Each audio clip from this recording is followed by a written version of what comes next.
Hello again, everyone. I'm continuing with the second part of my Wikipedia misconceptions series. Um, I read through the arts and history and up to biology in the previous video. I'm going to now continue with that. I am up to biology, and I was up to a count of 8 misconceptions in the last video, so let's go into it. Vertebrates. Old elephants near death do not leave their herds to go to a elephant's graveyard. Okay. Yeah, I haven't heard of that elephant's graveyard myth in respect to elephants specifically. Or wait, maybe I have. I think I've the way I've heard of it is that like older elephants would like stay aside from the rest of the herd to not like slow them down in the event of an attack from predators, but I haven't heard specifically that that would be that they would leave the herd completely when they're about to die. So that's not a myth that I know of. Um, I have heard that elephants actually mourn their dead. Um, however they do that, I'm not sure if that's even true. Bulls are not enraged by the color red. Um, right. Yeah, they don't even see color in the same way that humans do. They are dichromats, so red does not stand out as a bright color. Um, it is the perceived threat of the matador that incites the charge. Right. I think the waving motion of the cape also plays some role in their aggression. I That's something I've read anyway. Lemmings do not. Yeah, that's pretty. Everybody knows that at this point. Lemons do not engage in mass suicide. Um, White wilderness, which popularized the idea. Yeah, I have no idea why they would even do that. Like, did they think people would think that was realistic? Hmm. The origin is uncertain. Dogs do not sweat by salivating, right? They have sweat glands in their paws as well. Um, they do regulate like their body temperature through panting, so that definitely plays a role, even though it's not the same role as sweating. Right, dogs don't consistently age 7 times quicker than humans, obviously. Um, Varies widely depending on the breed.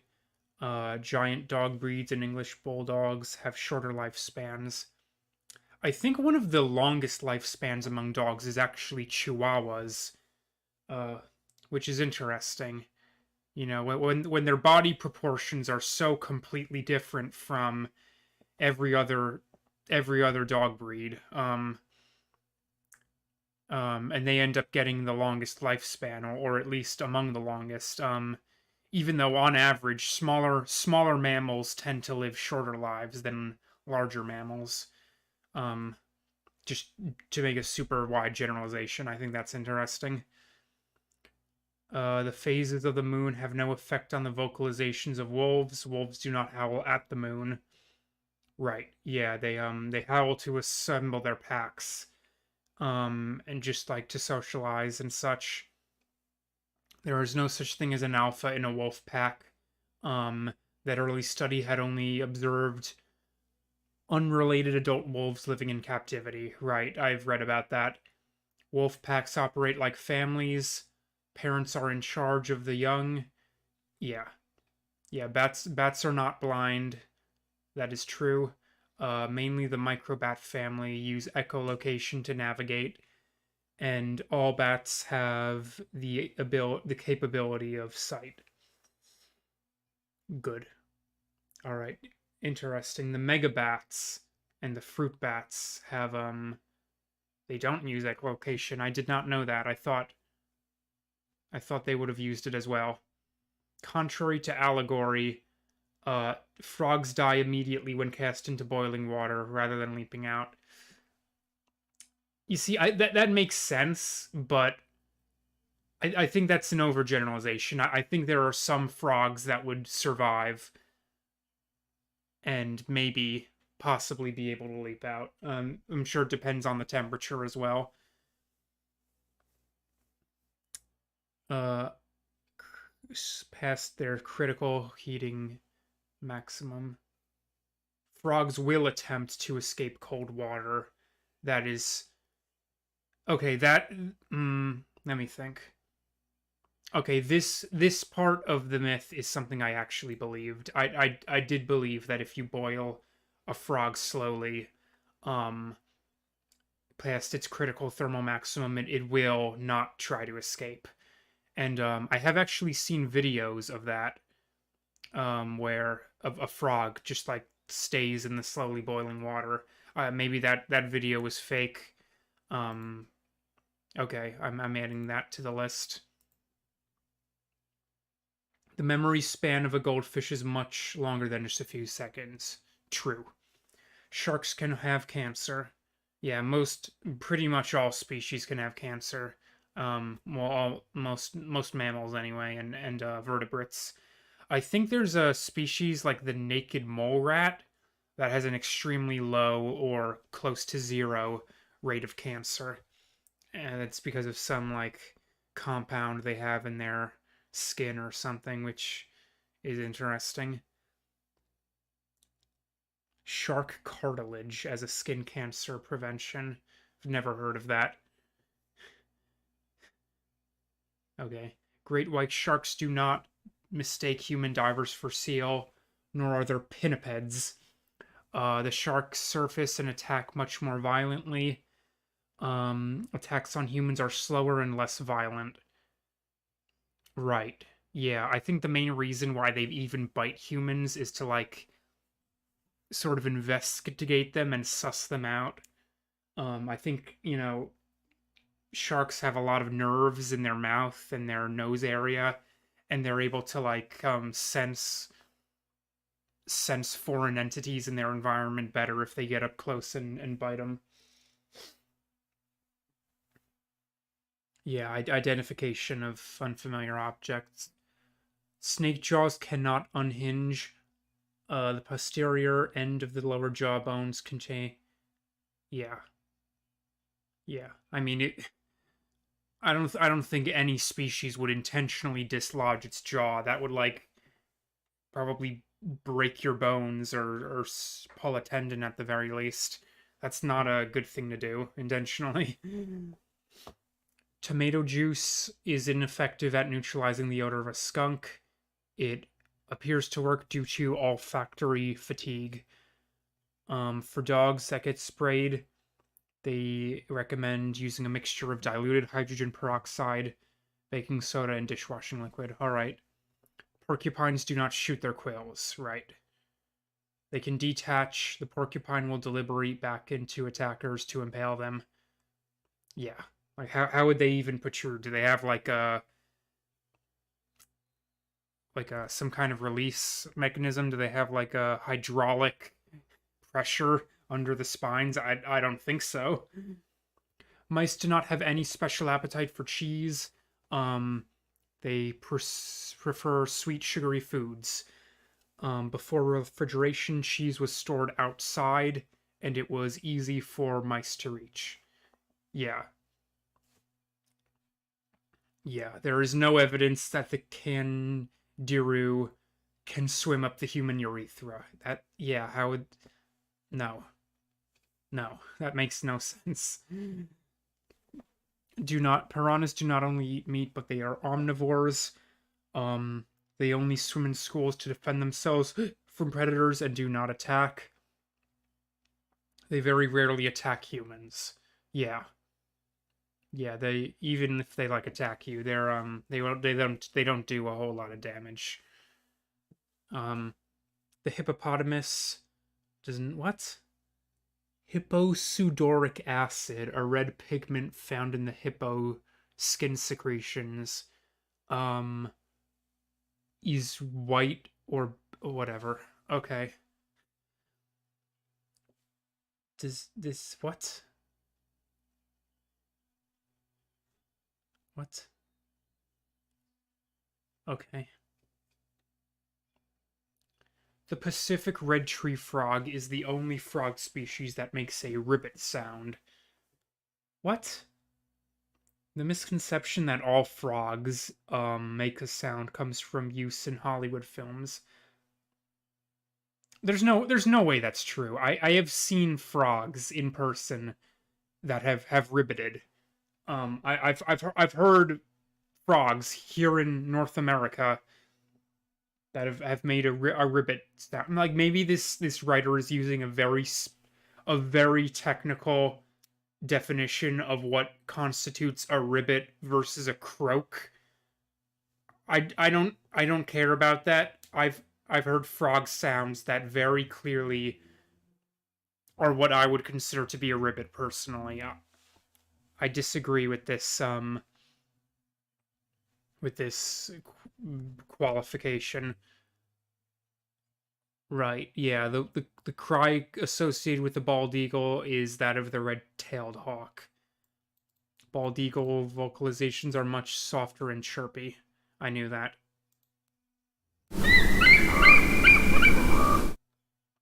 Ostriches do not stick their heads in the sand to hide from enemies.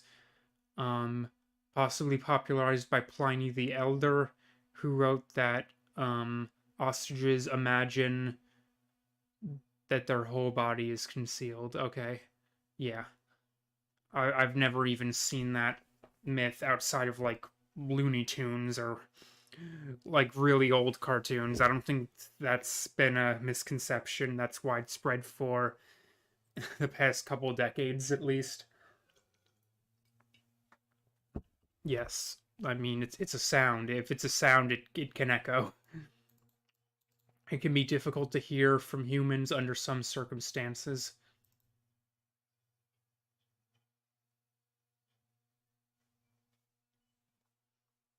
60 common starlings were released in 1890 in New York Central Park by Eugene Sheffield, but there is no evidence that he was trying to introduce every bird species mentioned in the works of William Shakespeare. Okay, that's just such a really random thing to do. Like why would you make that your life's goal? Even if you were to dedicate yourself to that, it really is just a weird thing to do. Yeah, I never really believed that. Not all earthworms become two worms when cut in half. Only a limited number of species. Right, yeah. Houseflies have an average lifespan of 20 to 30 days, not 24 hours. This conception comes from mayflies. Adult lifespan as little as how? How would they possibly procreate with an adult lifespan of only 5 minutes? That makes no sense. How? And what, like, not even so much like how is that possible, but why would they ever survive the natural selection process? And why would there ever be any selective pressure for their lifespan to be anywhere near that short? The daddy longlegs spider is not the most venomous spider, and their fangs are capable of piercing human skin. Yeah. Um, but the tiny amount of venom they have, it causes only mild burning sensation. I have never heard of a mosquito being called a daddy longleg. I think I've only ever heard it in relation to arachnids. Are daddy longlegs even spiders? I think they're like a different kind of arachnid. I've read that they're like, for some reason, they're technically separate from spiders. Oh, isn't it because like spiders have two body parts? They have like a head and a thorax, I think the other one is called. But if you look at a daddy longlegs, maybe it has a picture. Oh, they do have a thorax. I thought it was just like one big body part. Or maybe I'm thinking of harvest men. Yeah. All right, harvest men are not spiders. They're something different. Harvest men are the ones that I've seen in downstate New York. These are quite common. I don't think I've seen these fall today nearly as often. People do not swallow a large number of spiders during sleep, obviously. Female praying mantises do not always eat the males during mating. Right. You know, they're simultaneously copulating and cannibalizing. I don't want to look at that. What the fuck? No. It is not true that aerodynamic theory predicts a bumblebee should not be able to fly. The physics of insect flight is quite well understood. Right. Earwigs are not. Yeah, that's. Yeah. The name may be reference to their appearance of the hind wings, which are unique and distinct. Really? Resemble human ears. That's interesting. While certainly critical to the pollination of many plant species, European humblebees are not essential to human food production. Um, in fact, many important crops need no insect pollination at all. The 10 most important crops fall into this category. Right. That's another food theory episode. Or wait, no, it was a film theory episode about Bee Movie. Although he did kind of backtrack on that in his recent video about why bees are legally under the definition of fishes in California. He did kind of backtrack and say, no, bees are actually very important for pollination and they should be well protected. But whatever. Two different channels. You can do make two different dialogues about bees. Ticks do not jump or fall from trees onto their host. They lay in wait and climb onto passing host um, via olfactory stimuli. Yeah, okay. Yeah. Ticks are like in tall grass and such. Although they are called white ants, termites are not ants. They are closely related to ants, right? Termites are actually highly derived eusocial cockroaches. That is very interesting. I had not heard of that. I knew that like obviously termites are not ants. They're a different kind of group of insects, but between these three groups, I would have thought that termites and ants are much more closely related than either is to cockroaches. But apparently, termites are a type of cockroach. That is very interesting. While cockroaches have much higher radiation resistance than vertebrates, they are not immune to radiation poisoning, nor are they especially radiation resisting compared to other insects. They would not be the only organism capable of surviving nuclear fallout.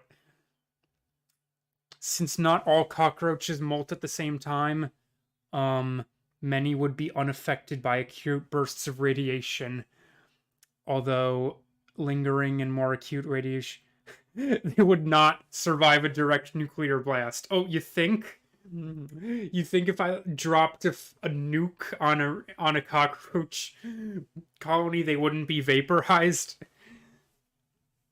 That is very interesting that it brings in the molting. I would not have thought of that, but yeah, that makes sense. Like they would be more susceptible to radiation when they're molting because that's just when their cells are growing and such. But yeah, when they molt at different times in the cycle, that can kind of give them a group fitness. Yeah, carnivorous plants do survive without food. Catching insects, however, supports their growth. Yeah. Uh People on social media are so annoying. Like I there's this video that I've seen a couple times. It's like someone has a Venus flytrap and they with googly eyes on it and they put a Santa beard in the flytrap's mouth and it closes and it looks like a flytrap with a Santa beard and it says like Merry Christmas. Let me see if I can find it. And every time I've seen people reposting this video, people in our comments are like, actually that's bad for the plant. You're killing it. That's not funny. Firstly, shut the fuck up. You do not. I know for a fact that no one cares about the livelihood of a fucking 2-inch plant that it's not even a sentient being. It's just a plant that exists for our amusement. Nobody cares about this plant's livelihood. It's just a 30 seconds joke is well worth the livelihood of a plant, and the plant isn't even dying because again they don't need to eat insects to live. They just live off the soil. Like I hate fake outrage. Like if you're going to pretend, like don't pretend to be outraged about something that's completely insignificant and that has no effect on any living person's life.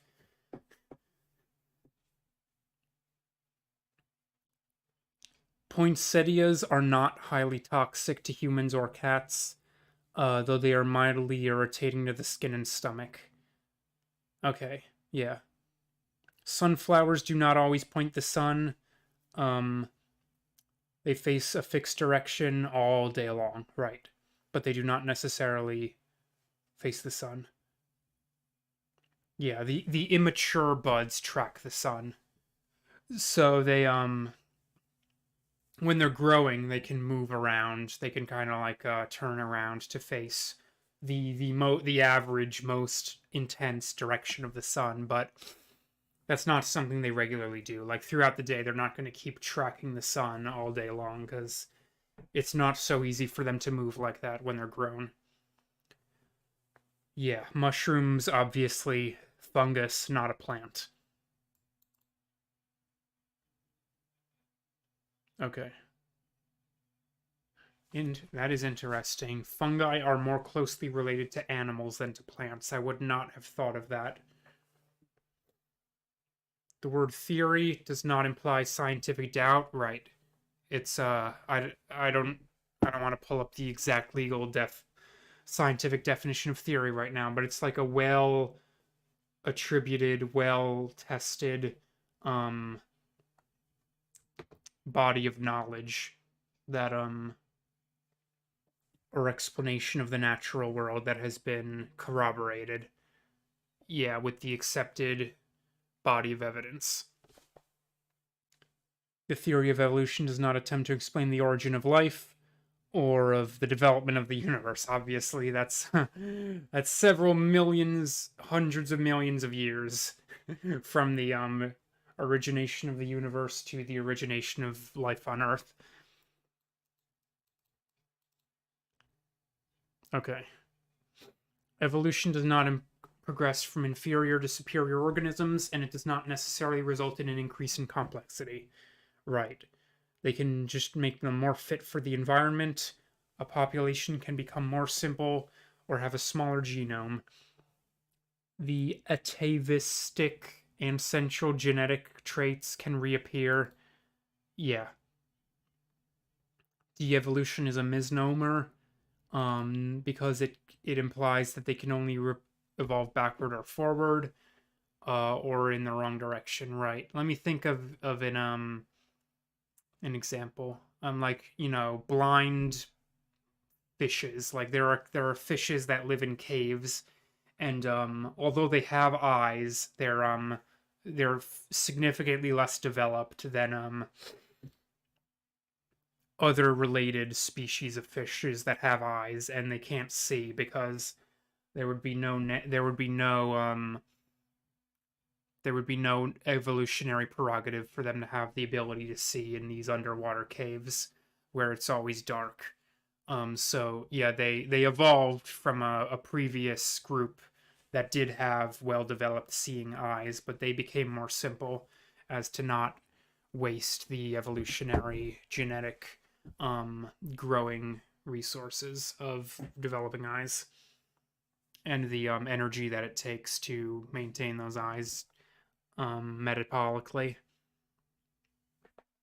Survival of the fittest refers to biological fitness, not physical fitness. Quantitative measure of individual reproductive success. The tendency of lineages to containing individuals that produce more offspring. Further, while survival of the fittest and natural selections are often used interchangeably, they are not the same. Right. Yeah. Yeah, some have argued that biological fitness is a tautology because how do you quantify which species are the most fit? Well, it's the ones that produce the most offspring, and which species produce the most, which organisms within the species produce the most offspring? Well, it's the most fit ones, but really it's not a tautology. It's just the fact that there's no empirical way to quantify fitness. Like it's not possible to say this species is 20% more fit than this other species. It's just like a relative thing. Like over time, the more fit members within a species um come to more genetic prominence. Like, obviously not every single member within a fit group is going to reproduce, but on average, um, their features tend to help them to survive and help to propagate their offspring. Evolution does not plan to improve an organism's fitness to survive. Yeah, is someone like um characterizing evolution as this sentient, omniscient force in the world, like it's some kind of god observing these animals and making them increase in fitness. Yeah. Dinosaurs may have evolved feathers for courtship. Feathers may have been selected for when they arose. That is a really wordy way to, yeah, to state that. Mutations are not entirely random, nor do they occur at the same frequency everywhere. Certain regions in the organism's genome will be less likely to undergo mutation. Right. Yeah. Biologically important regions of the plant's genome were found to be protected from mutations. Beneficial mutations were found to be more likely. That's interesting. I wonder how they can control for that to make beneficial mutations more common. Like how would that be controlled? I don't know. Like it's not like there's any like omniscient force in the plant genome that knows which mutations would be beneficial. That's interesting. Dinosaur can be used pejoratively to describe something that is becoming obsolete. Non-avian dinosaurs themselves did not go extinct from inability to adapt. Moreover, not all dinosaurs are extinct. Right.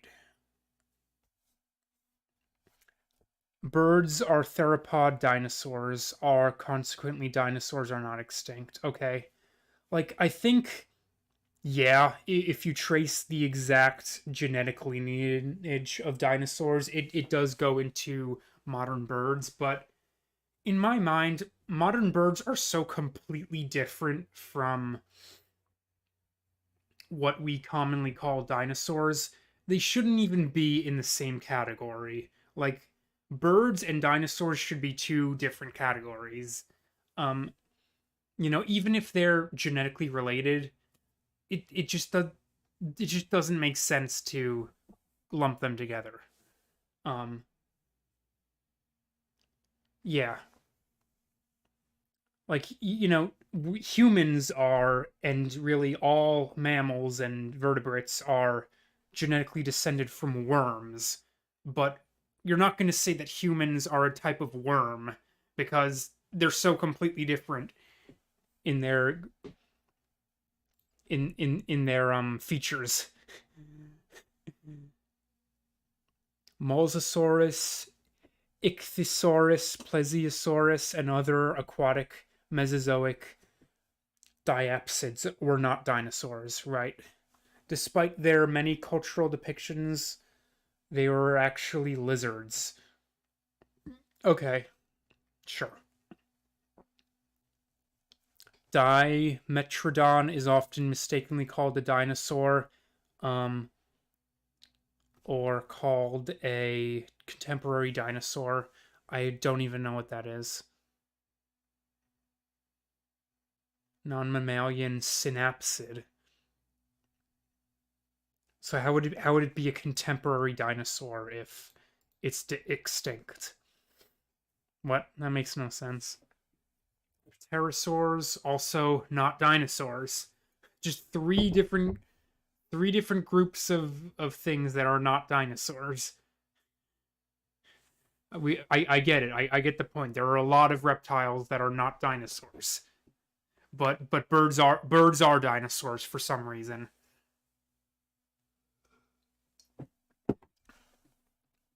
Humans and non-avian dinosaurs did not coexist. Really? Wow. 66 million years ago. And humans evolved between 2.3 and 2.4. So how did they film the Flintstones if there were no dinosaurs? They couldn't have used CGI. CGI wasn't that advanced back in the 60s. Fossil fuels do not originate from dinosaurs. Right, it's from like plants and shit. Algae and zooplankton die and sink in anoxic conditions. Most coal is fossilized plant matter. Mammals did not evolve from any group of reptiles. Descended from reptilomorph, reptile-like ancestor. The term reptile is problematic, okay? Since the conventional usage unnaturally excludes birds and mammals. Reptiles are not a natural group.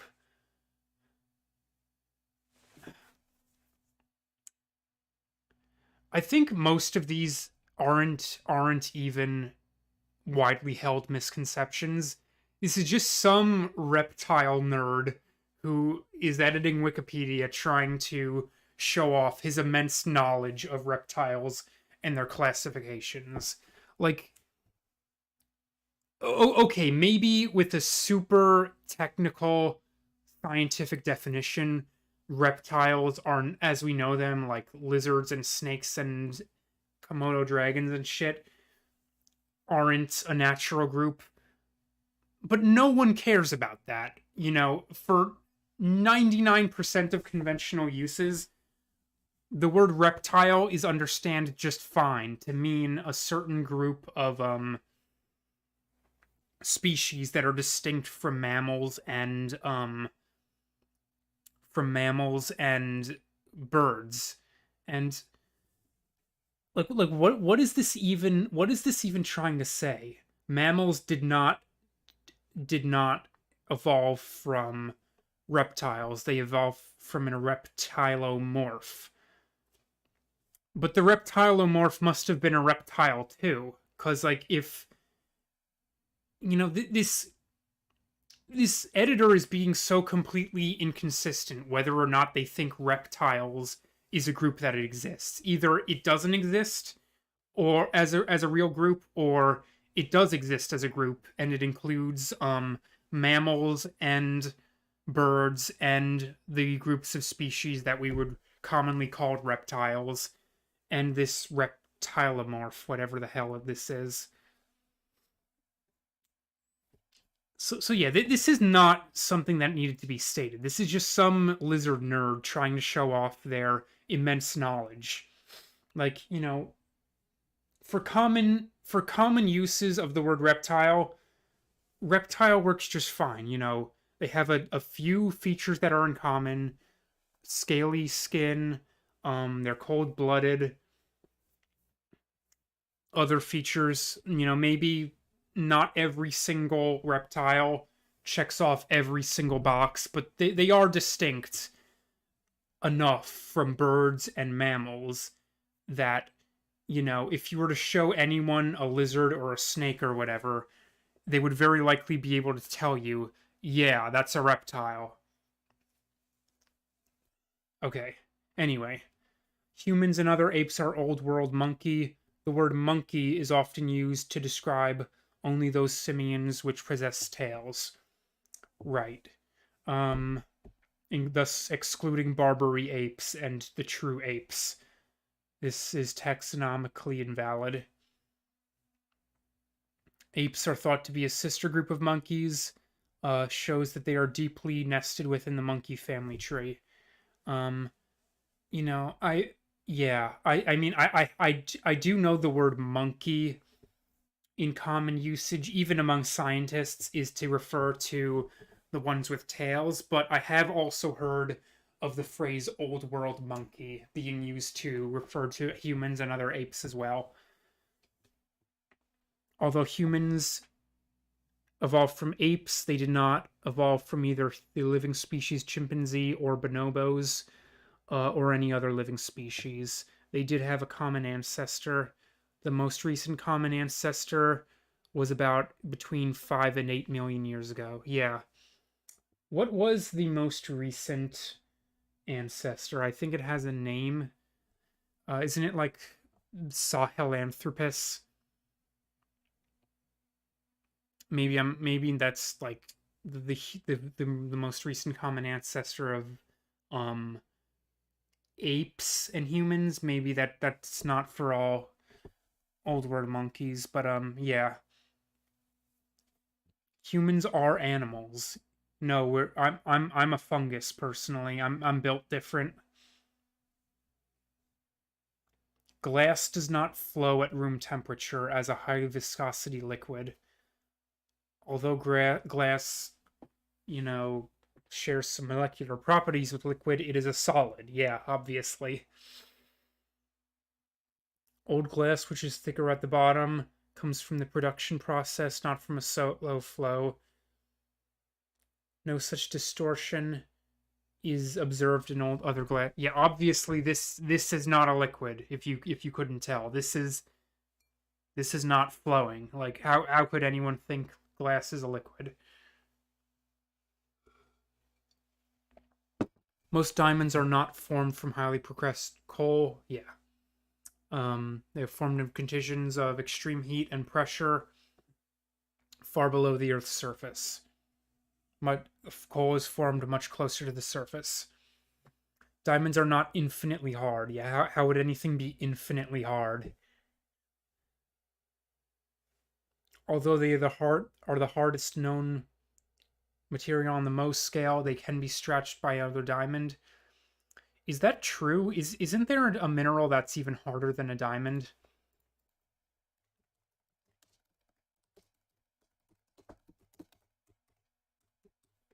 Whatever. Let Google correct the spelling.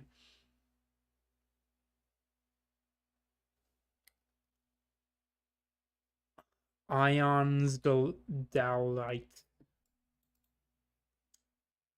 What does it mean by stronger? I don't know that stronger is a technical word that scientists would use. Okay, maybe strength is some property of minerals that's distinct from hardness. Okay, sure. Yeah. Diamonds can be scratched and broken. That is something I know. Neither tinfoil nor tin cans still use tin as the primary material.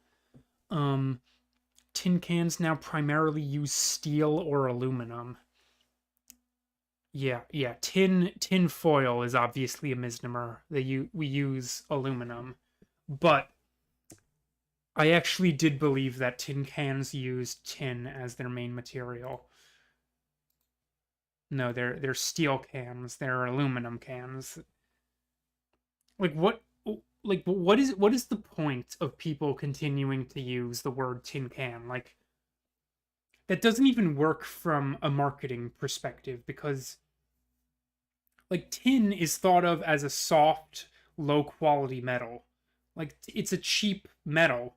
Like, you know, if you want, people to think that you have a good quality product, call it a steel can because that's what it is. Steel is seen by the popular conceptions as being a higher quality, less cheap metal than tin. So why would anyone continue to use the word tin in reference? Like it's the same thing with lead pencils. Like I've seen pencils in stores that use the word lead, despite being made of graphite, and that makes absolutely no sense. Like most people at this point know that pencils don't contain lead. In fact, they never did. It was a misnomer from the beginning. But why would you even want the name of a potent neurotoxin to be anywhere near a common office supply? People would not want to use lead pencils that use actual lead because that's a neurotoxin. Yeah, people are just dumb. Like they don't know the basic facts about making good products that will sell. Mac OS and Linux are not immune to malware such as Trojan horses and viruses. Specialized malware do exist, right? Yeah, but they are way more. Um, they even have way more built-in protection than Windows. Like Windows's built-in virus protection is garbage. Like I know it is true that most computer vira are made to target Windows, but still, there is so much more that Microsoft just isn't doing to have basic protections for their operating system. Um, and most consumer virus protections for Windows don't even work. Like Norton is completely useless. All it does is slow down your system. It does absolutely nothing to stop a virus from seeding itself.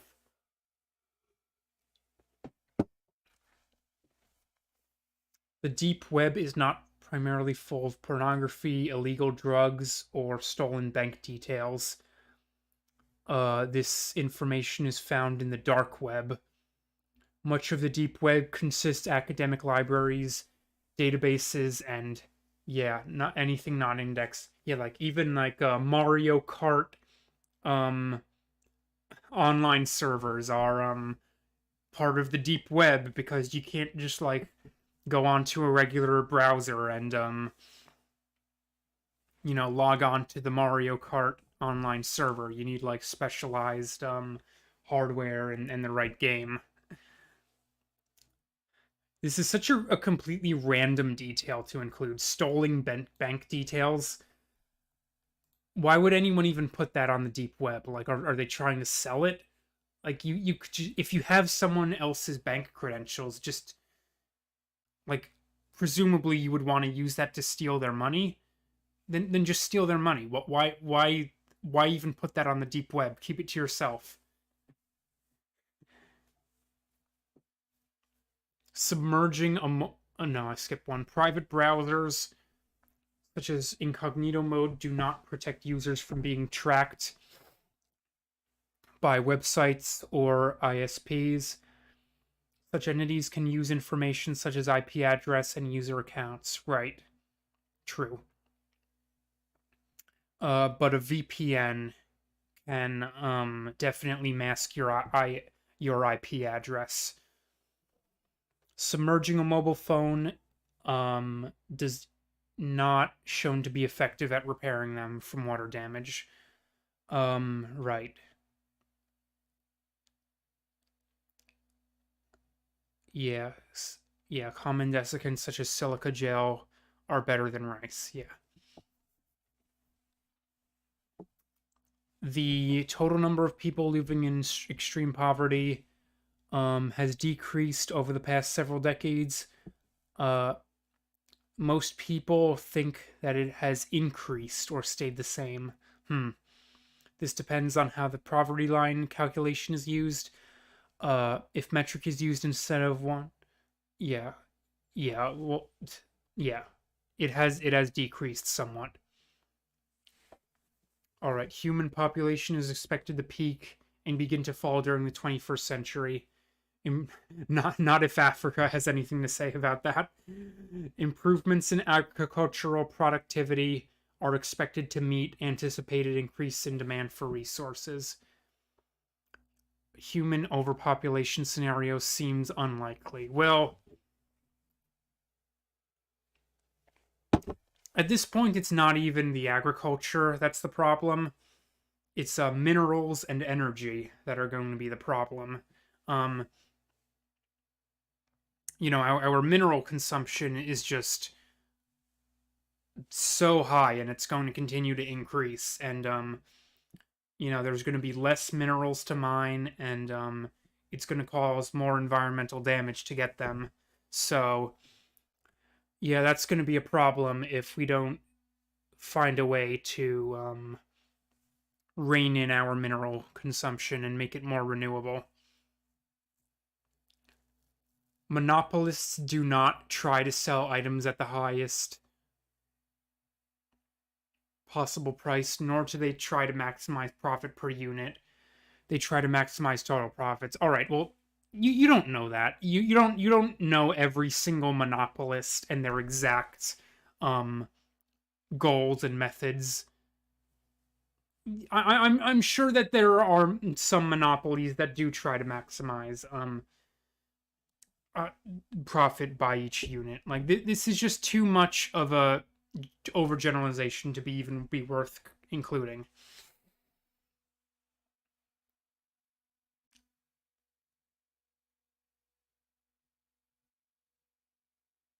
What is this even saying? For any given production set, there is no set amount of labor input to produce that output. What is that? What is this even saying? I don't know. I don't care. It's some boring.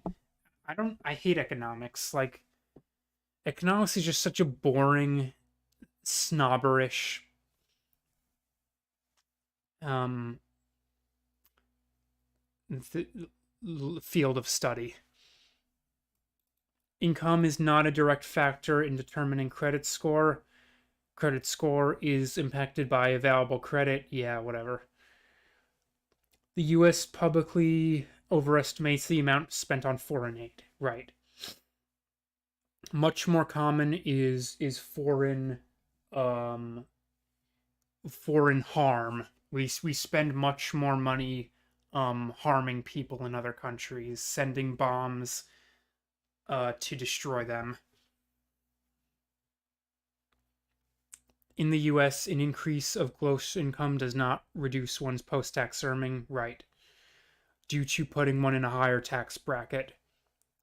Tax bracket indicates marginal tax rate opposed to yeah, because like the income is like bracketed, like your the highest portion of your like the one portion of your income will be taxed at one rate, and then it goes down through the brackets. All right, this is environmental. This is a cool subject, certainly more so than economics. Yeah, contemporary global warming is driven by human activities. Should really be called climate change. Global warming is not always the end result of climate change.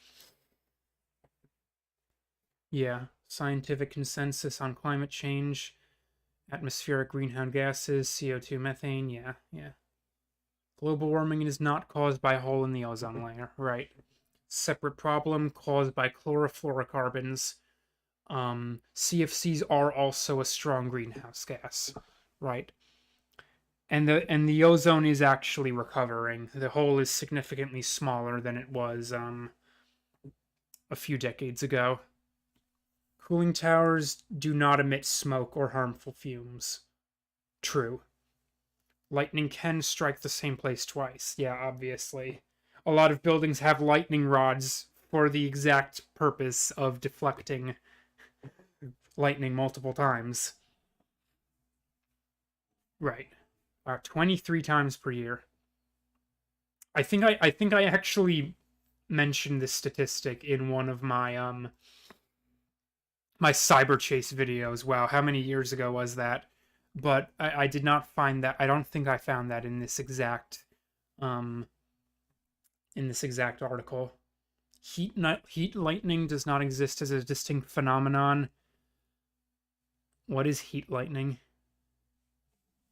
Okay, well it's nothing apparently. It's not its distinct phenomenon.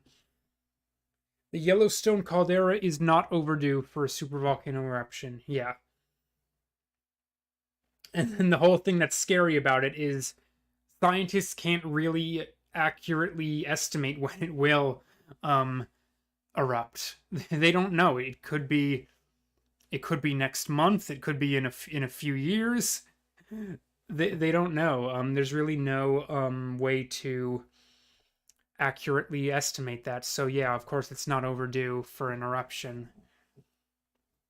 The Earth's interior is not molten rock. Um right. Yeah, it's like metal. It's a solid metal like nickel and iron in the center, and around that there's like a liquid metal. So it's not rock. The Amazon rainforest does not provide 20% of Earth's oxygen. This is a misinterpretation. Approximately 34% of photosynthesis by terrestrial plants occurs in tropical rainforests. Um, Wait.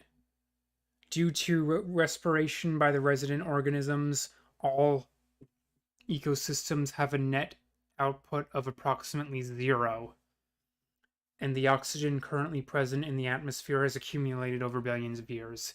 Yeah, obviously the total amount of oxygen in the atmosphere significantly outnumbers the oxygen that's produced by plants in any given year. But this is very interesting. Due to respiration, all ecosystems have a net output of approximately 0. Is that really true? Because, like,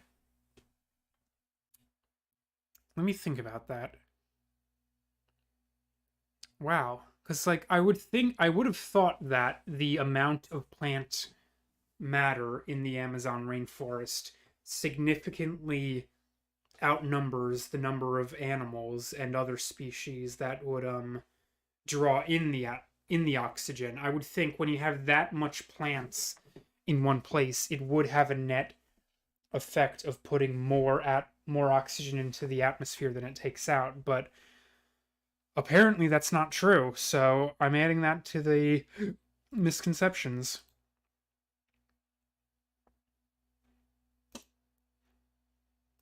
Wow.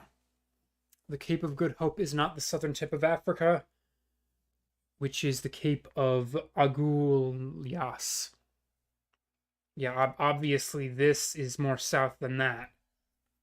Um, yeah, I didn't even know what this cape was called, but I did have a good thought that Cape of Good Hope was sort of on the western side of the country. So yeah, rivers do not predominantly flow from north to south. Yeah, they flow downhill, obviously. Many major rivers flow northward. Ob, the Ob River. It's a funny name. Sleeping next to an electric fan does not cause fan death. How would that even happen? I don't know. Waking a sleepwalker does not harm them. They make you be confused or disoriented, but the health risks associated with it are from injury or insomnia, right? Drowning is often inconspicuous to onlookers. In most cases, the instinctive drowning response prevents the victim from yelling or waving. Um, hmm. What is the instinctive drowning response?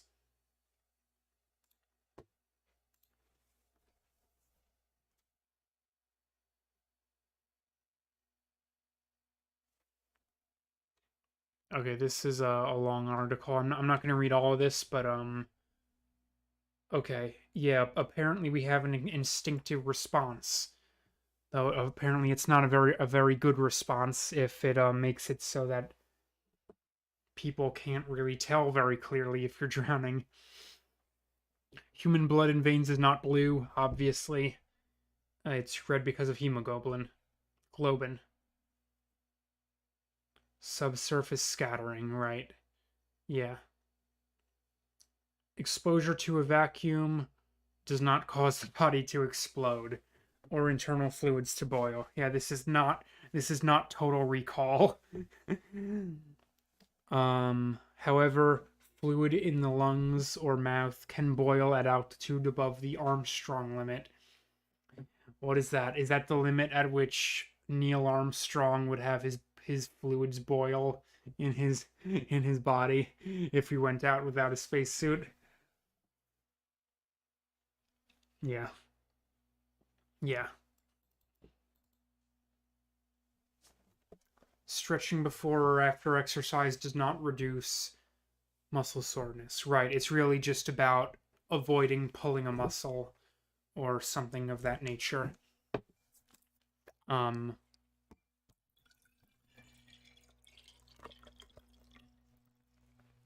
although if you do happen to pull a muscle, that's going to make you feel pretty sore, but it's different from regular soreness.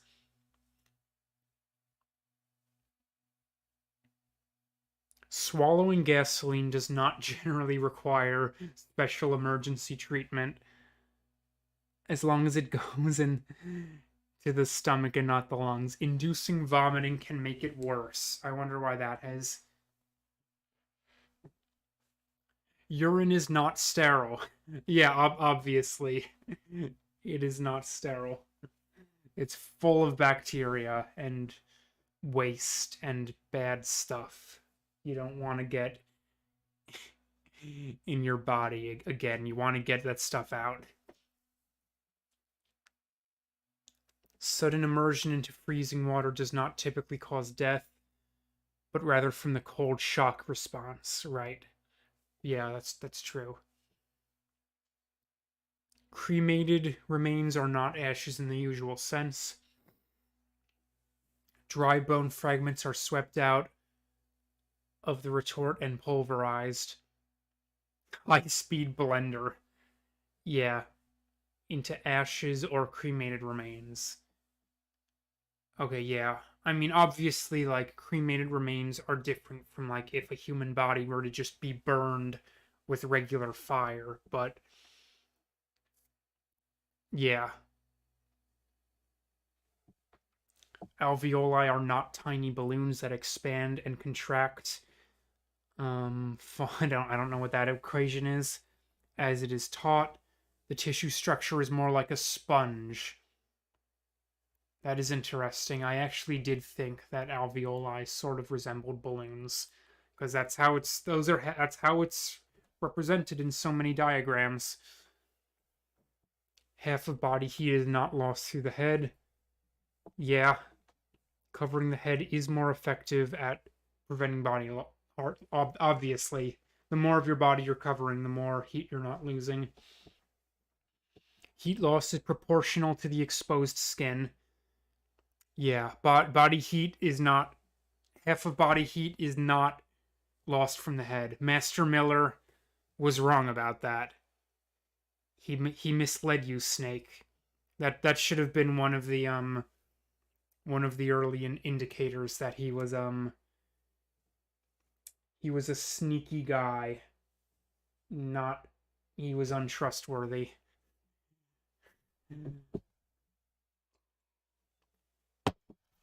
Adrenochrome is not harvested from living people. What? And has not been used as a recreational drug. The fictional drug of the same name, Fear and Loathing in Las Vegas. Um, um, uh, yeah. Okay, did he even know there was a... Oh, he didn't even know there was a compound called adrenochrome. What the hell is adrenochrome? Adrenaline, okay. A potential cause of schizophrenia. Men and women have the same number of ribs. Yeah. I mean, obviously, you can just look at a skeleton and tell that that's true. that should not be a that should not be a misconception that's propagated. The 5 stages of grief model is not supported by peer-reviewed research. Originally based on uncredited work and applied to the terminally ill. Okay, yeah. I mean, I've never even heard of the 5 stages of grief being used in any real scientific context. And anytime I've heard it being used, it's always in like in reference to some kind of piece of art or storytelling device. Like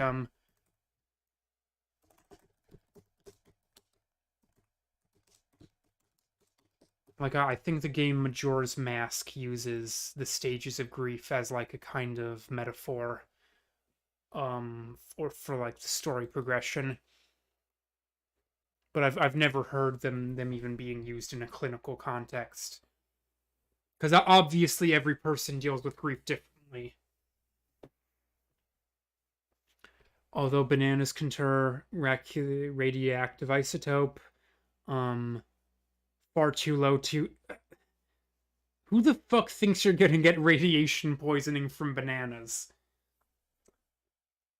If anything, if you had to eat that many bananas, you'd probably get acute poisoning from the potassium or from any other number of compounds that are in the bananas that are safe at low doses, but bad when you eat too much. Radiation is not always dangerous. Yeah, light is radiation. I'm looking at radiation right now. Humans are adapted to survive at normal levels. Everything is safely non-toxic at sufficiently low doses. Even water and oxygen. Indeed, the relationship is non-linear. Yeah. Yeah. The common cold are not caused by viruses nor cold temperatures. Um what? What? And someone already infected with a cold or influenza virus but showing no symptoms can become symptomatic after they are exposed to low temperatures. Viruses are more. Oh, they are caused. That's what I thought. I thought it said they are not caused by viruses, which made me confused. Antibiotics will not cause a cold, cure a cold, obviously. Antibiotics apply to bacteria, not vira. And they are sometimes prescribed to prevent secondary infections. That's a bad idea. You should not, like, you should really avoid prescribing antibiotics if you can avoid it, because if the patient develops an immunity to antibiotics, that's bad. That's bad. So yeah, avoid using antibiotics if you can. Those with a common cold, the color of the sputum make, yeah, okay, whatever. Vitamin C does not prevent the common cold. although it can be preventive effect during the cold weather exercises. Right. Humans cannot catch a cold from toads or other animals. Yeah. Okay. Yeah, and they can't cause warts either. Like, how would you even think that?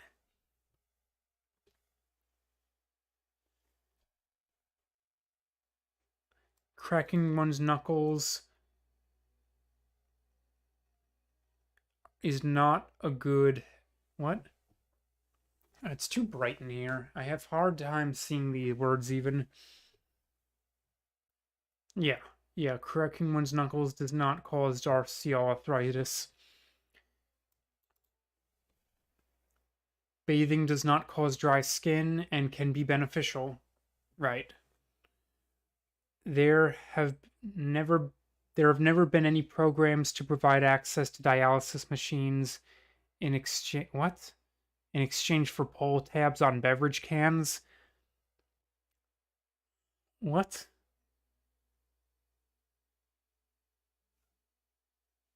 I'm confused. Like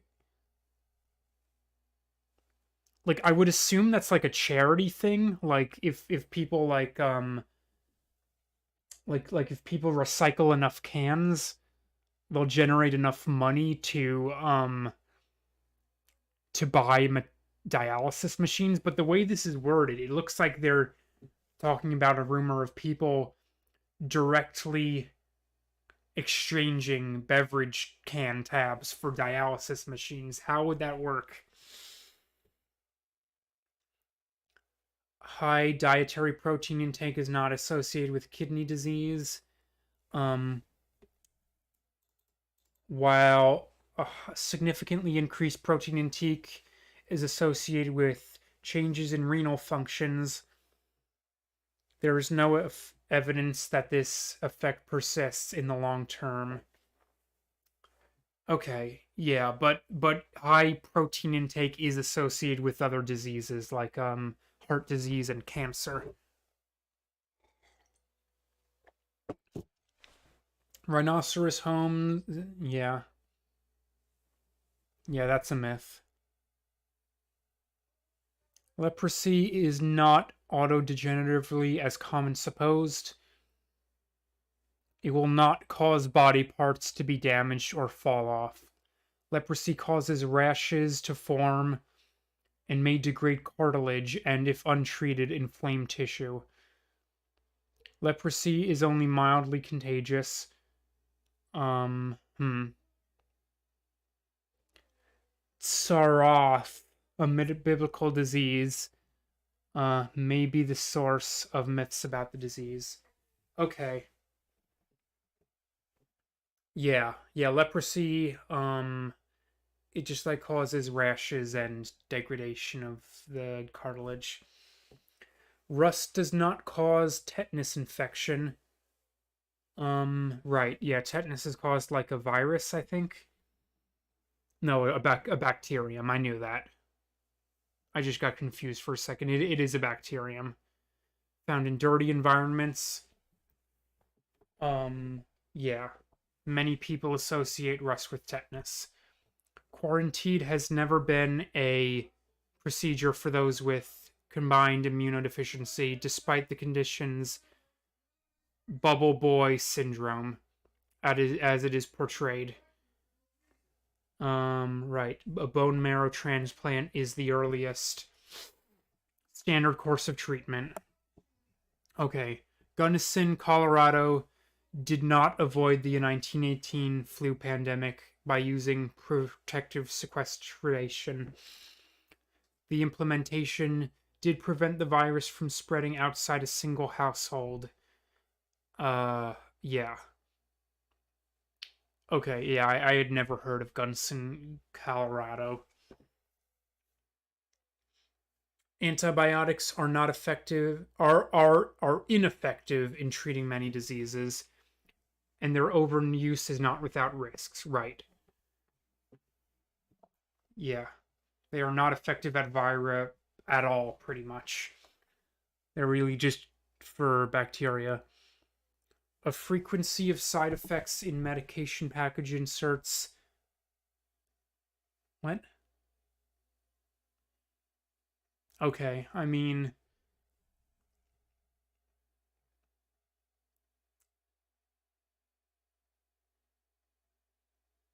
this is very confusingly worded.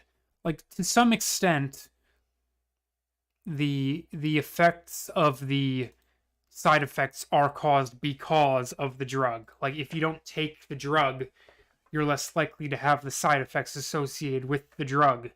But this is just really poorly worded. Like yeah, frequency of side effects obviously refers to how often the effect may occur. That's just a really this should be deleted. This is not a misconception that anyone holds.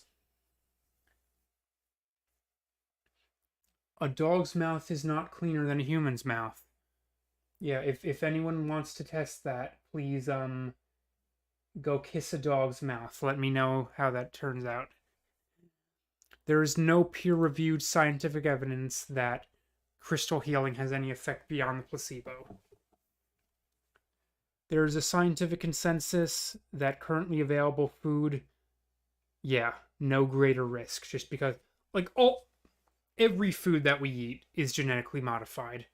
Corn, as we know it, does not exist in nature. It's all genetically modified. So there's no genetically modified non-genetically modified food to even compare against because it doesn't exist. Diet has little influence on the body's detoxification. Right. Toxins are removed from the body by the liver and kidneys. Drinking milk does not increase mucus production.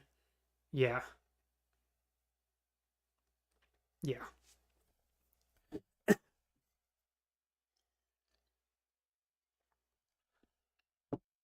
Drinking 8 glasses of water is not necessary to maintain health. The amount varies by person and by environment. Yeah. I drink, I think I drink even more than that. Um, Drinking coffee and other caffeinated beverages does not cause dehydration. And although for regular drinkers, although it can for occasional drinkers. Um, Let me think. Yeah, I've never heard of caffeine specifically being cited as a product that causes dehydration. Although like sugars and alcohol and other stuff can be displacing water if drink too much of it. Sugar does not cause hyperactivity in children. Right, that was thought of because of one study from the 1970s, I believe it was, that was not reproduced. Yeah. A meta-analysis found no positive effect of sugar consumption on mood, but did find an associate with lower alertness and increased fatigue. Eating nuts, popcorn, or seeds does not cause diverticulitis. What the heck is that? Oh, that looks disgusting. I regret asking.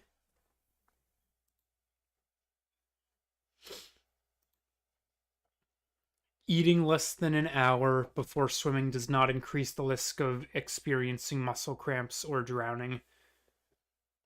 One study showed a correlation between alcohol consumption and drowning, but not between eating and stomach cramps. Right.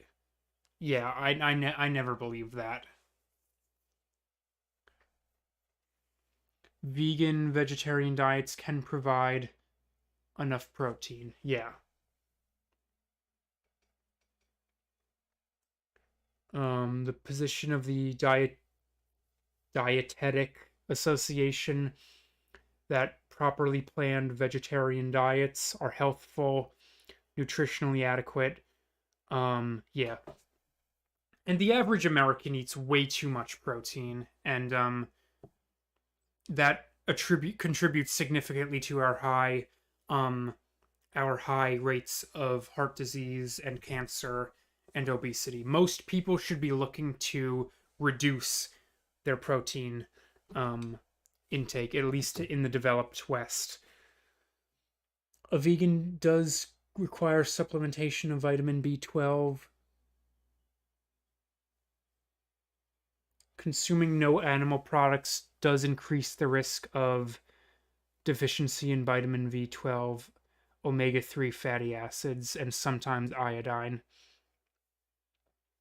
Well, omega 3 fatty acids don't come from any animal source. They come from algae, actually. And, fishes eat the algae. And so, a lot of people eat fishes or fish oil as a source of omega 3 fatty acids, but you don't need to do that at all. You can just eat aquatic plants that produce omega 3s. And that's much more efficient. Swallowed chewing gum does not take 7 years to digest, obviously. Chewing gum is mostly indigestible and passes through the system at the same rate of other matter. Yeah, there's no pocket in the intestines where the gum just builds up. It's like any other form of matter you may ingest. Although it may cause a blockage if you eat a lot of it all at once. But once the blockage is cleared, it just gets cleared out. Spicy foods do not have a significant effect on the development of peptic ulcers. Oh, I skipped one. Monosodium glutamate does not trigger migraine, headaches, or other symptoms. Chinese restaurant syndrome. There is no evidence that some individuals are especially sensitive. Yeah, wasn't there like a South Park episode that contributed to the myth that MSG causes bad symptoms, and like after that episode was aired, there was like a significant drop in revenue of Chinese restaurants in the US because of people believing this myth that was propagated by South Park. I don't know if that's even true, but that's something that I've heard.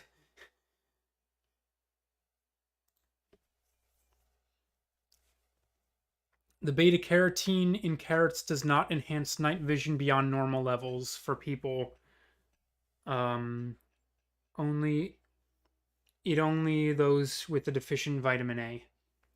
The belief may have originated from World War II British disinformation. Yeah, that was a disinformation campaign they did. They wanted the Germans to believe that they were able to shoot down their planes at night because of they were eating carrots, while in reality it was because of their radar technology that they wanted to keep secret. That's another food theory video. Spinach is not a particularly good source of dietary iron. While it contains more iron than many other vegetables, Swiss chard, that long list of vegetables, it contains 1/5 the iron of lima beans, chickpeas, apricots, and such. Non-heme iron found in spinach and other vegetables is not readily absorbed. Right. That's two food theory videos in a row. What was his conclusion? Didn't he find that like chocolate was a better source of iron than spinach? Dark chocolate, I think it was specifically.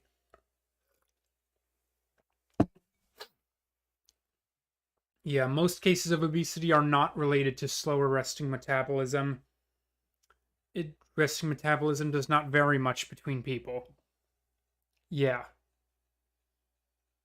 Yeah, overweight people have to have a faster metabolic rate. Yeah, if you're fat, it's because you eat too much food. It's pretty simple. You can't get more simple than that. Just eat less and you'll probably and exercise. It's pretty simple. Eating normal amounts of soy does not cause hormonal imbalances, right? Right. Soy contains phytoestrogens, which are completely different from human estrogens. A food that can actually cause hormonal imbalance is dairy, because dairy contains um what is it, mammalian estrogen from the cows. Alcoholic beverages do not make the entire body warmer. They create a sensation of warmth because the body vessels dilate and stimulate nerve endings. Right. This can actually result in making the body temperature lower, which allows easier heat exchange in cold environment. Right. Yeah.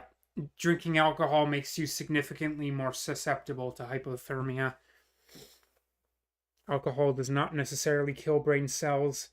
Um, it can lead indirectly to brain cells deaths in two ways. Um, really? Abruptly ceasing alcohol following heavy use can cause exotoxicity, toxicity, leading to cellular death. That's crazy. That's crazy that that can happen. Your brain fucking commits suicide just because you stop drinking. Alcoholic. What? Well, firstly, you don't get most of your daily calories from alcohol. Alcohol has no nutritional value. Deficient, like if you're just not eating food, obviously that's going to lead to some kind of deleterious effect um to your brain. That has nothing to do with how much alcohol you drink. That's just you not getting enough nutrition from eating a balanced diet. More obviously, you can just get brain damage just from alcohol poisoning. Like if you drink a lot of alcohol all at once, that's going to cause brain damage due to poisoning, and that's much more obvious and direct than whatever this is. Whatever this is. Absinthe has no hallucinogenic properties and is no more dangerous than any other alcoholic beverage of equivalent proof. The misconception is from distillers who produce cheap knockoffs which used copper salts to increase the green color. I I don't even know what absinthe is. Okay, it's a again, it's kind of vague for me to include what I consider to be a misconception I believed in because I don't even know what absinthe is. So, did I know that absinthe has no hallucinogenic properties? No. But at the same time, I couldn't have believed in the myth that they do have hallucinogenic properties because I had never even heard of absinthe before. Or, well, I had heard the word before, but I don't even know what it is. Anise flavored spirit. Okay. Yeah. Yeah, that is disgusting. I'm not even reading that one. A broken hymen is not a reliable indicator that a female has been vaginally penetrated. Okay. Bleeding is not necessarily associated with the first sexual intercourse. Does the hymen even exist? I think I've read that it doesn't even exist. Like there's no membrane over the uterus. It's just like a myth. It's a complete myth.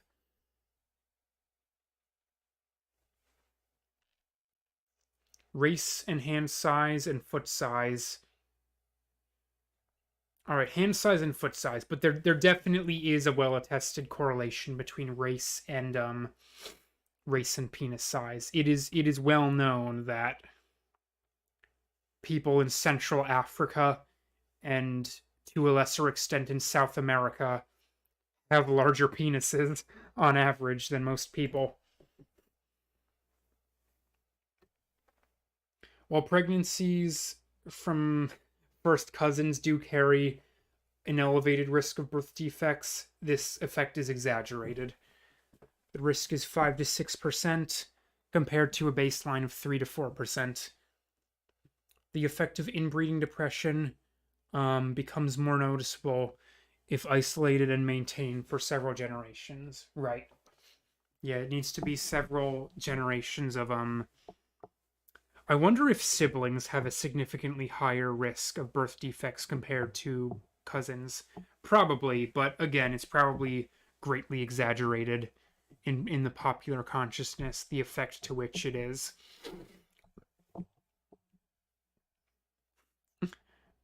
What else?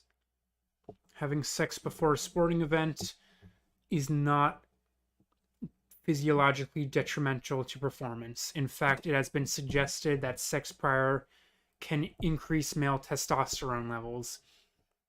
Right.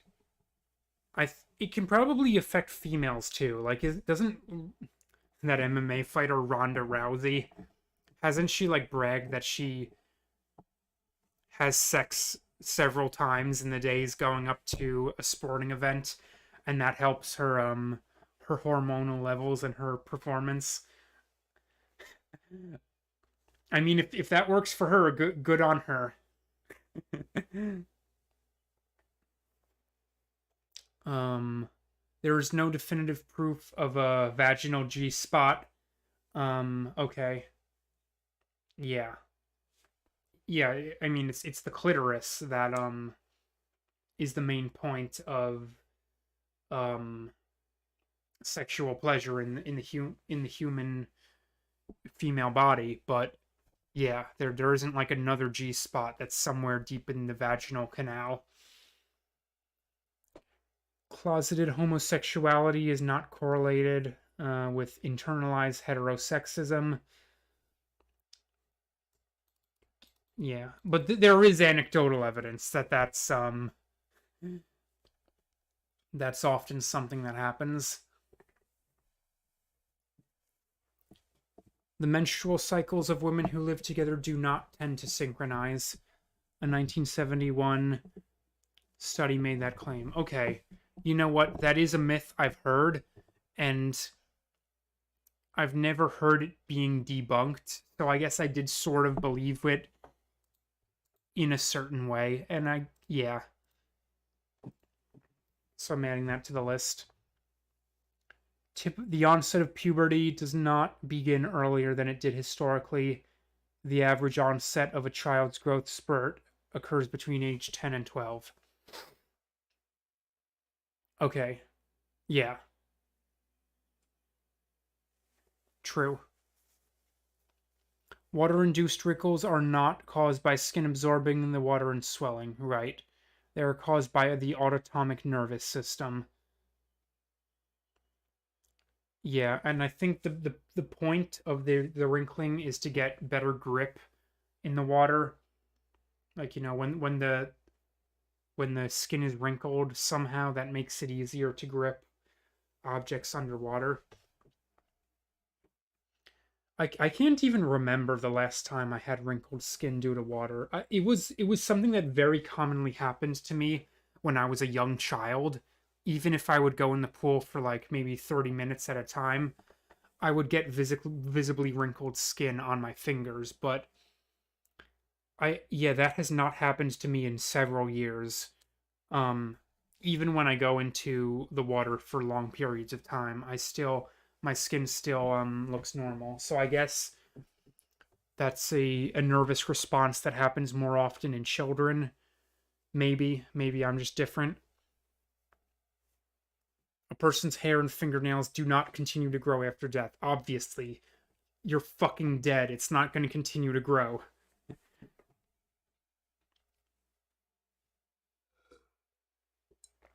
Shaving does not cause hair to grow back thicker or darker. Right. You know what? I think I've read it does act shaving does actually make the hair grow back slightly faster immediately after shaving, but it's only for a course of a few hours, and it really has no effect on the overall rate of growth and thickness of hair, because it's only for a few hours. Hair care products do not repair split ends. They can prevent damage from occurring in the first place. And they can also smooth down the cuticle in a glue-like fashion. I mean, I would consider that to be repairing, because like if the cuticle is smoothed down and it's not visibly frayed because of these products, I would consider that repair. You know, if it's split, but then you glue it back together, like yeah, maybe it is still split on a microscopic level, but it should look significantly better. Obviously, pulling out a gray hair does not cause hairs to grow. Obviously. MC1R, the gene responsible for red hair, is not becoming extinct. Although it is a recessive allele. They may become rarer, but they will not die out unless everyone who carries those alleles dies without passing them on. I mean, I get what this is saying, but to a certain extent, they will become rare enough that there will be a real chance of the allele becoming extinct.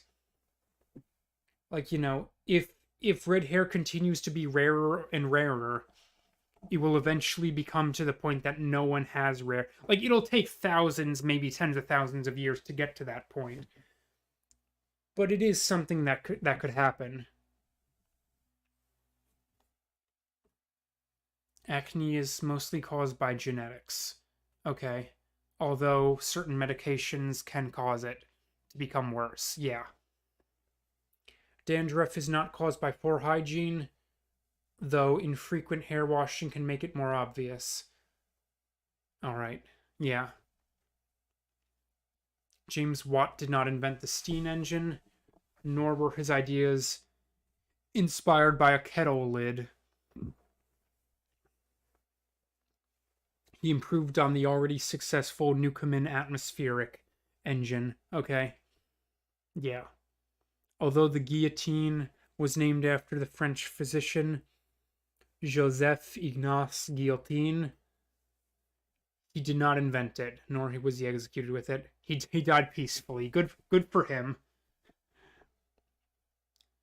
Good for you, Joseph.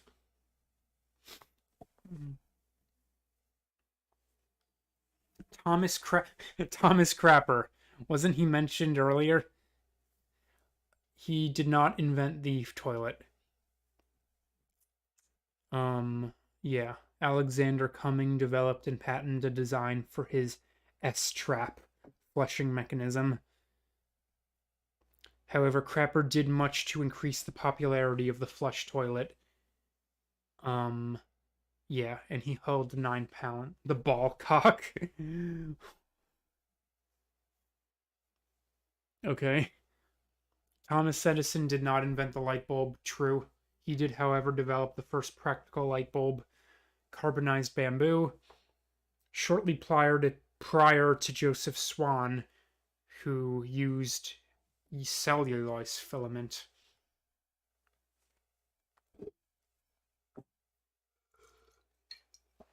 Henry Ford did not invent either the automobile or the assembly line. Right. He did improve the assembly line process and was the main person behind the introduction of the Model T, regarded as the affordable automobile. Okay, Carl Benz. I did not know the name of the specific person who invented it, but I knew it was prior to Henry Ford.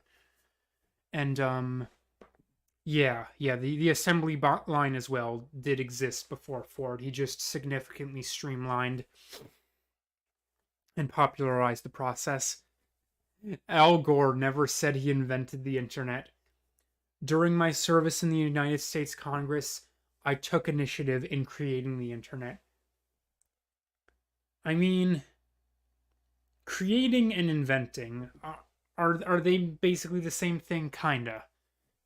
I mean, I think it could be construed to say that he said that he invented the internet, but I think it's widely understood that that was not his attention. He knows that people know that the internet existed before he got involved with it. Who is the person widely credited with inventing the internet? Is it Tim Berners-Lee?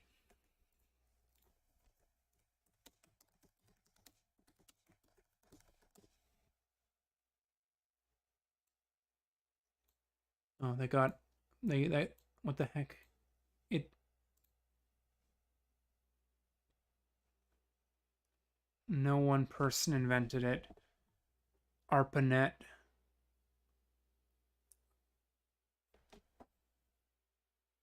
Okay,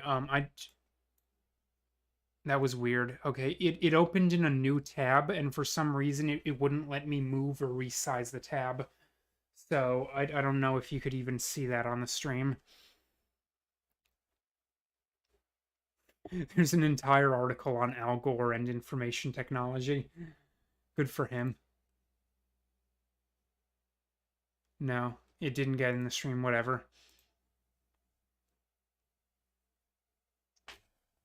Greek philosopher Pythagoras was not the first to discover the equation, the Pythagorean theorem. It was well known and used by Babylonians and Indians. Right. That's true. And I'm sure that some random people just observed that before him and maybe didn't even go and put it into writing. Like, yeah, you can take a stick that's 5 and a stick that's 4 and a stick that's 3 and put them together, and yeah, that makes a right triangle. And yeah, it's really not a big development in mathematics just to observe the general trend that a squared plus b squared equals c squared. That's pretty simple just to observe casually. Repeating decimal 0.9999 is the exact same quantity as the number 1. Yeah. My my freshman what's it called? Calculus teacher demonstrated this mathematically in class, and my mind was blown. I thought, how could this repeating decimal possibly be the same as 1? But yeah, it makes sense. 1 divided by 3 is a repeating decimal. Multiply that by 3. You can express that as another repeating decimal. Yeah. There is no evidence that they deliberately designed the Parthenon to match the golden ratio. Completed in 438 BCE, and the century before the mention by Oitslet. Right. Yeah, I hadn't even heard of that. That the Parthenon resembles the golden ratio. That's interesting. The p-value is not the probability of the null hypothesis is true, or the probability that the other alternative hypothesis is true. It is the probability of obtaining result at least as extreme as the result actually observed under the assumption that the null. That is a lot of words. Okay. Yeah. I have heard of the p-value in passing, but I've made a point of not going too deep into that because statistics are complicated. If one were to flip a fair coin 5 times and get heads each time, it would not be any more likely that the 6th one would be tails, right? Because they're 6 independent outcomes. They're not at all affected by each other. Lift force is not generated by air taking the same amount of time to travel above and below the aircraft wing. Equidistance time fallacy is widespread among textbooks and non-technical reference books. Right. Lift is weird. I think the exact mechanism of lift isn't even well established and understood. I think there are 2 different hypotheses that purport to explain lift. There's Newton's hypothesis, and then there's Bernoulli's hypothesis. And I think Newton's hypothesis is more widely accepted. It's crazy that they're just able to design planes and make them fly without 100% understanding how the physics even works. That is just crazy to me.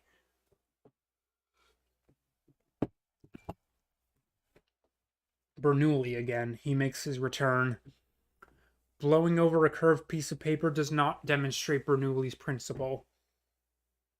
Bernoulli's principle only applies within a flow field, and the air above the field and below the paper is in different fields. Yeah, how would blowing on a paper even demonstrate Bernoulli's principle? I don't have any knowledge of how that's even related. Coriolis effect does not cause water to drain clockwise or anti-clockwise. Anti-clockwise. I read it as counterclockwise, but somehow my brain changed it to anti-clockwise. Yeah. Yeah, that has nothing to do with anything.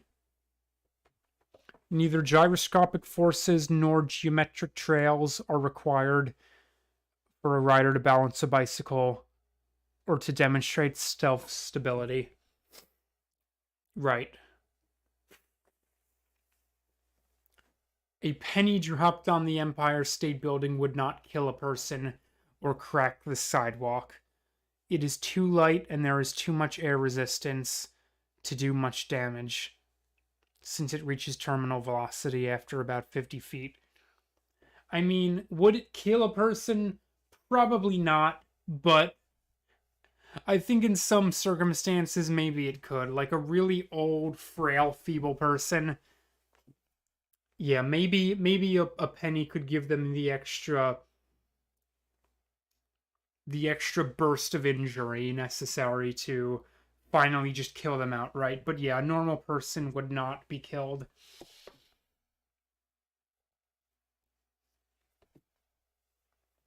Using a programmable thermostat setback feature does not waste as much energy as leaving temperature constant. Right. Yeah. Yeah, obviously just leaving the heat running at full heat, that's going to cost more energy. It is not possible to be completely submerged in quicksand, although sand entrapment in near shore of the body can be okay, yeah. Yeah, this is true actually. I have seen this demonstrated scientifically. This is true. I mean, I wouldn't go as far as to say it's impossible to get completely submerged, but yeah, you're not going to submerge completely just by laying there or by doing the normal movements that would be one trying to escape because the body has buoyancy, but I'm sure under certain circumstances it is possible um to sink lower and possibly get all the way submerged, but it would have to be significantly you'd have to do significant work to just resist the body's natural buoyancy.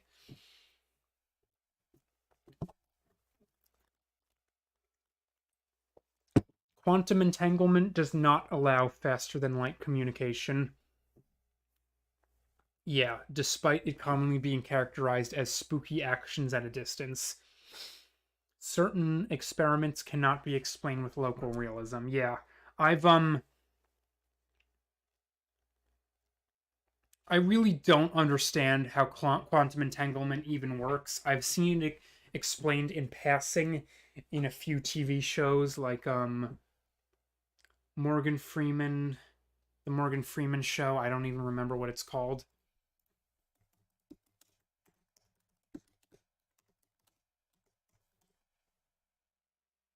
Yeah, Through the Wormhole. That's a really good show that's dealt with um some scientific information in including quantum mechanics in practical applications. I didn't I watched that. I didn't understand any of it, but it was cool. Yeah, I never believed though that it could cause faster than light communication, because how would that even work? Nothing can be faster than the fastest speed of light. Slipperiness of light is not caused by pressure melting. When it is true that increased pressure will lower the melting point, experiments show that the effect is too weak to account for lowered friction. Yeah. I mean, ice is wet and slippery because it's water. Water melts even at low temperatures. A little bit of water melts. A small number of young children have eidetic memory, where they can recall an object with high precision for a few minutes after it is no longer present. True photographic memory has never been demonstrated. Right. That's true.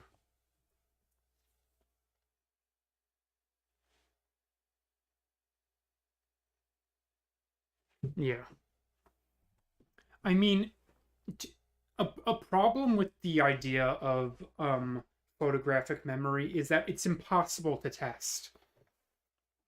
Like, none of them have memory that mimics that of a camera.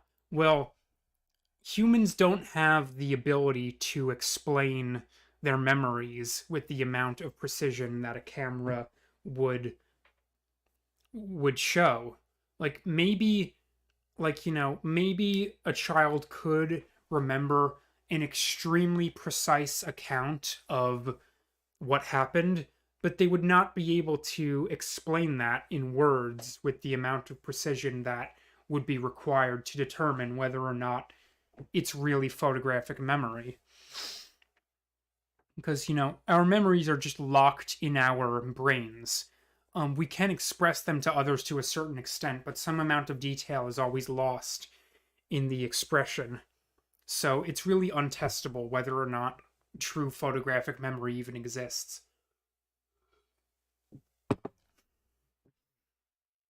Vaccines do not cause autism, right? Wait, did I skip something? Yeah.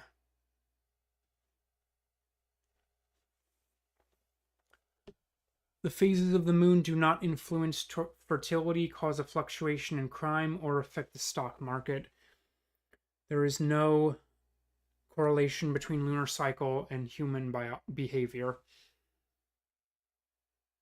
Increased epileptic episode. That's interesting. May account for motorcycle accidents as well. You know what? I think all of this is true except for the fluctuation in crime. I have seen statistics that demonstrate that there is a higher crime rate during full moons. Maybe those statistics were fake, but I personally of them the understanding that that's true, unless if I see some definitive evidence that proves otherwise. But yeah, they don't affect fertility, certainly. Dyslexia is not diagnosed as mirror writing or reading letters backwards. Yeah. Yeah. Dyslexia is a neurodevelopmental disorder um in people who have at least average intelligence and who have difficulty reading and writing that would not be otherwise explained by low intelligence. Yeah. Self harm is not generally an attention seeking behavior. People who engage in self harm are typically very self conscious of their wounds and lead to them concealing them. They may offer alternative explanations to their injuries. I mean, yeah, in general, yeah, self harm is caused by a lot of different things, but I think self harm does, um, attention seeking does play a significant role in some cases, and it shouldn't be discounted. Like, what was it? A few years ago on Twitter, wasn't there like a movement of girls cutting themselves and like posting on Twitter at Justin Bieber. What the fuck was that about? Wasn't it like Justin Bieber smoked a cigarette and these girls wanted to get his attention to tell them not to tell him not to smoke or whatever the fuck? That was definitely a case of self-harm as a way to get attention. So it does happen. There is no evidence that chemical imbalances is the sole factor in depression. It's a combination of biological, psychological, and social factors. Yeah. Obviously, chemical imbalance can be a major factor in some cases. It can sometimes be the main factor, but obviously there are multiple factors. Schizophrenia is not characterized by continuous relapsing episodes of psychosis. No, it is characterized by that. Yeah. Major symptoms include hallucinations, delusions, paranoia, and disorganized thinking.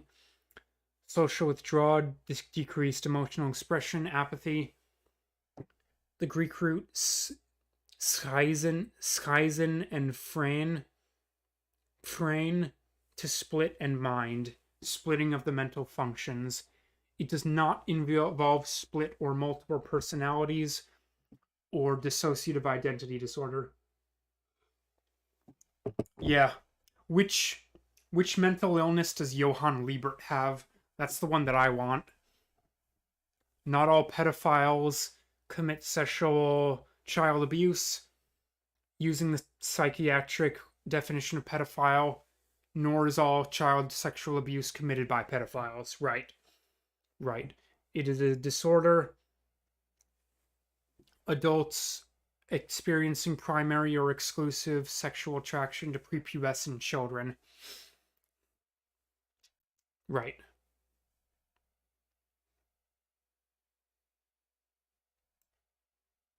Okay.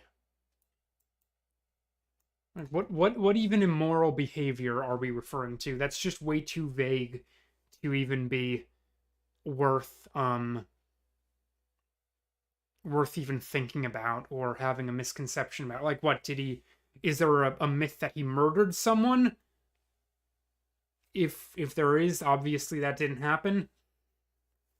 But that's just like immoral behavior. What does that even mean? That's nothing. Broad generalizations are off. Like the only thing I've even heard about Phineas Gage and his injuries is that his personality changed somewhat. Not even for the worse, it just changed. Broad generalizations are often made about certain brain functions being lateralized. No, they're inaccurate and overstated. Yeah. Human brain does not reach full maturity at any particular age. Some abilities peak during and begin to decline during high school, while some others peak later. Right. Humans do not generate all of the brain cells they will ever have by the age of 2 years.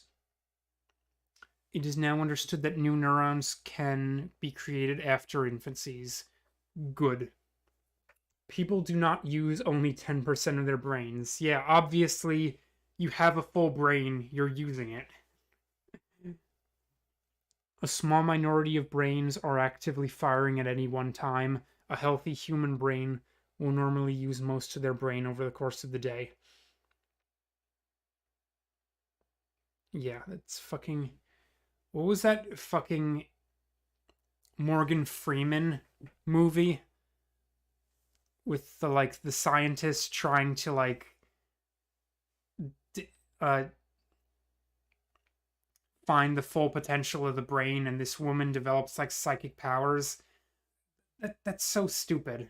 Like obviously as a science fiction fantasy thing it's a cool idea, but how would anyone actually believe that in real life? Like we have our full brains. We're using our full brains, obviously. If we didn't use them, our brains would be significantly smaller. Yeah.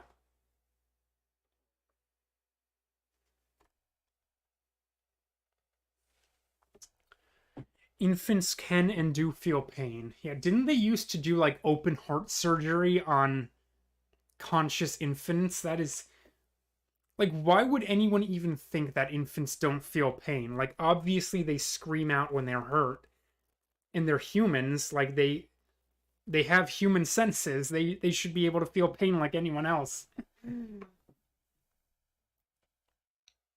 Yeah, all types of taste can be detected all over the tongue.